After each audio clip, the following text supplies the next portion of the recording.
Pour vous, Autocassette passe au crible les tout derniers modèles de voitures. Avec aramisauto.com, vente de voitures neuves et d'occasion, on refait les essais. C'est parti pour On refait les essais en compagnie de nos grands professionnels de l'objet automobile. Pierre de Villeneuve, Europe 1. Bonjour. Bonjour. Stanislas Laroumet, Automoto, bonjour. Bonjour. Mélina Priam, l'Autojournal. Bonjour Mélina. Bonjour. Et Jean-Michel Normand, Le Monde. Bonjour, Jean-Michel.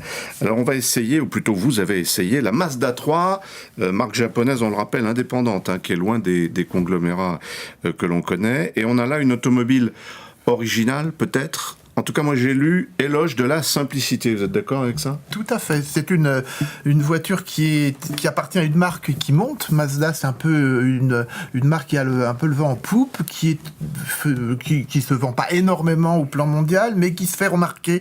Et on le voit bien sur cette voiture qui est à la fois originale esthétiquement et techniquement, comme toutes les Mazda. On voit c'est un nouveau style un peu sur le design Mazda. C'est très dépouillé, c'est très simple, c'est très spontané, alors que les Japonaises ont plutôt tendance ces jours-ci à faire des choses très très torturées. Là, c'est un style qui est très très simple. En termes de technique, c'est un moteur, c'est un 2 litres pour l'essentiel. Mazda est un constructeur qui fait des moteurs de plus grosse cylindrée que les autres, en considérant que c'est pour lui la meilleure technique pour dépolluer ce moteur. Il y aura d'autres motorisations qui arriveront, ça je pense qu'on en parlera. Et puis moi j'aime beaucoup cette marque et cette voiture parce que elle me rappelle la défunte marque Saab, qui était une marque qui était originale en termes de design, originale en termes de mécanique, et on retrouve un petit peu de cette équation-là dans les Mazda. Rien que pour ça, je pense que il faut tirer son chapeau à ce constructeur. Alors on verra à la fin de l'essai, mais j'ai l'impression qu'il n'y a pas de coup de cœur pour cette voiture. Stanislas, si ? Non, parce que je trouve... moi j'aime beaucoup Mazda, je rejoins tout à fait Jean-Michel là-dessus, parce que c'est un peu comme Honda et BMW, ce sont des marques d'ingénieurs. Alors là, Jean-Michel le disait, il travaille sur la grosse cylindrée pour abaisser les taux d'émission et les rejets polluants, en abaissant le taux de compression. Bon, ça c'est les ingénieurs qui vont comprendre. J'avoue moi-même ne pas tout saisir, mais bon, j'apprécie leur dessin. C'est des voitures qui sont relativement sympas à conduire. C'est excessivement bien fini et c'est une alternative tout à fait crédible à une premium, parce que pour moi c'est pratiquement du premium, comme une Audi A3 ou une classe A ou une BMW série 1, et qui est quand même assez sympa. Et il y avait dans les anciennes générations des versions MPS surpuissantes qui étaient alors pour le coup vraiment top, et puis enfin et surtout une fiabilité. Alors on va pas encore on peut faire des centaines de milliers de kilomètres, mais les anciennes en tout cas, on trouve des Mazda qui ont 200, 300, 400 000 et qui sont comme les Japonais en général. Pas les dernières. Mais comme Honda, si vous voulez, ça a une réputation de fiabilité absolument remarquable, et ça, c'est très appréciable quand même à l'heure actuelle. Pierre, est-ce qu'elle vous a plu, cette voiture ? Oui, elle est assez étonnante. C'est en termes de... C'est marrant parce que j'avais fait un sujet à Europe 1 il y a quelques années sur le thème « Mais qui achète des Mazda ?» En France, c'est une niche, c'est une voiture qui est pourtant assez populaire dans des pays comme en Israël, par exemple, il y en a plein, comme au Mexique, comme en Grèce, voilà, c'est des voitures qui se vendent là-bas. C'est effectivement une marque d'ingénieurs. Sur cette histoire de taux de compression abaissé et sur des grosses cylindrées, c'est très marrant parce qu'aujourd'hui on fait du downsizing partout, ce qui fait qu'effectivement on s'est rendu compte que maintenant certains moteurs essence rejetaient des particules fines avec l'adjonction de turbo. C'est quand même aberrant. Là il n'y a pas de turbo. Non, c'est un atmosphérique diesel, bien sûr, classique, et c'est une marque à suivre, mais il y a encore une frilosité en France, c'est-à-dire mais qu'est-ce que c'est ? Est-ce que je vais avoir les pièces de rechange ? Est-ce que... c'est dommage. Il faudrait encourager. Je ne souhaite pas le même destin que Saab. Mélina, grand débat, boîte automatique ou boîte mécanique ? Alors, je rejoins, moi je suis comme mes camarades, j'aime beaucoup Mazda, j'attendais beaucoup de cette auto, et c'est vrai que je l'ai essayé avec une boîte automatique et j'ai été un peu déçue. Donc j'aurais tendance à dire, il faut la prendre en boîte méca, parce que justement c'est une voiture d'ingénieur, c'est une voiture qui met l'accent sur le plaisir de conduite.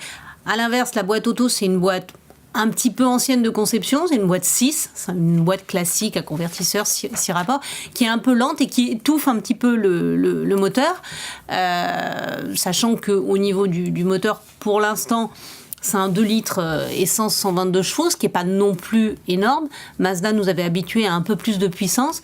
Jean-Michel, tout à l'heure, a un peu défloré le sujet. Ce qu'on attend surtout de Mazda, c'est ce fameux nouveau moteur Skyactiv X. C'est pour quand ça ?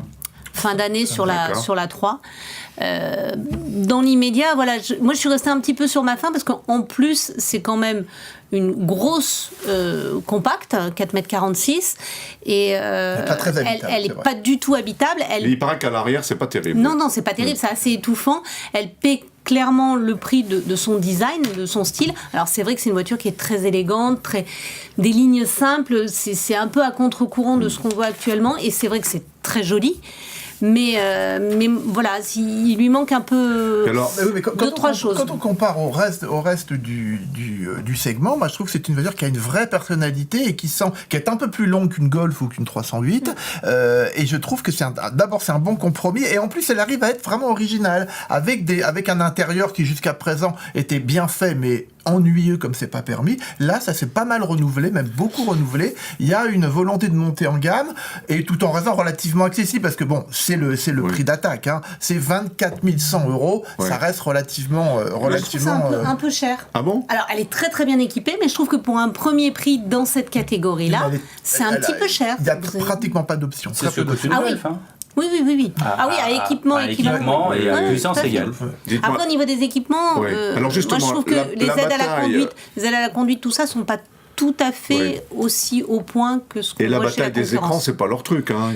C'est pas la dalle Mercedes. Hein. Enfin, on est très loin de ça. L'écran n'est pas tactile. Ça, après, je pense que c'est un choix. Moi, je critiquerais pas forcément le fait de ne pas avoir un écran tactile et de garder une commande manuelle, parce que c'est juste une question d'habitude.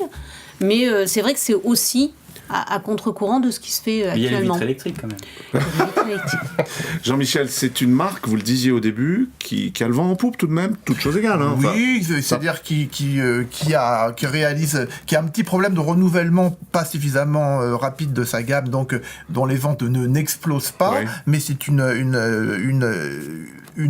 marque qui connaît un succès régulier. Le seul petite crainte qu'on peut avoir, c'est que c'est une marque qui est en train de se faire grignoter doucement par Toyota. Ils ont un partenariat avec Toyota. Oui, un partenariat de plus en plus important. Comme c'est une marque qui va devoir, comme toutes les marques, passer à l'hybride et plus à l'électrique, et qui n'ont pas vraiment les moyens d'investir. Moi, je suggérerais que les designers de Mazda aillent prendre le pouvoir chez Toyota.